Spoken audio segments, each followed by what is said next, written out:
20 বছরের একটা ছেলে যদি বিয়ে করে তাহলে সমস্যা, 17 বছর একটা মেয়ে যদি বিয়ে করে তাহলে সমস্যা। 17 বছরের মেয়ে 10 বার জিনা করলে কোনো সমস্যা নাই, 20 বছরের ছেলে 10 বার জিনা করলে কোনো সমস্যা নাই।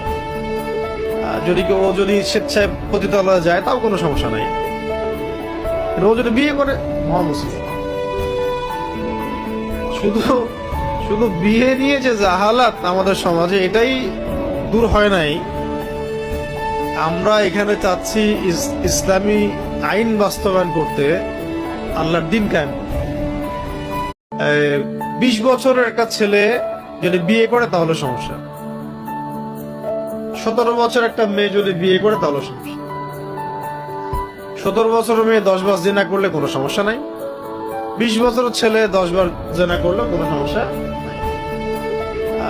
ও যদি স্বেচ্ছায় পতিতালয়ে যায় তাও কোনো সমস্যা নাই। ও যদি বিয়ে করে মহামুসলিম। শুধু শুধু বিয়ে নিয়ে যে জাহালাত আমাদের সমাজে, এটাই দূর হয় নাই।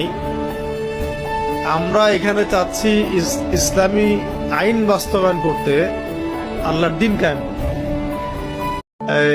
20 বছরের একটা ছেলে যদি বিয়ে করে তাহলে সমস্যা, 17 বছর একটা মেয়ে যদি বিয়ে করে তাহলে সমস্যা। 17 বছরের মেয়ে 10 বার জিনা করলে কোনো সমস্যা নাই, 20 বছরের ছেলে 10 বার জিনা করলে কোনো সমস্যা নাই। ও যদি স্বেচ্ছায় পতিতালয়ে যায় তাও কোনো সমস্যা নাই। ও যদি বিয়ে করে মহামুসলিম। শুধু শুধু বিয়ে নিয়ে যে জাহালাত আমাদের সমাজে, এটাই দূর হয় নাই। আমরা এখানে চাচ্ছি ইসলামী আইন বাস্তবায়ন করতে, আল্লাহর দিন কায়েম।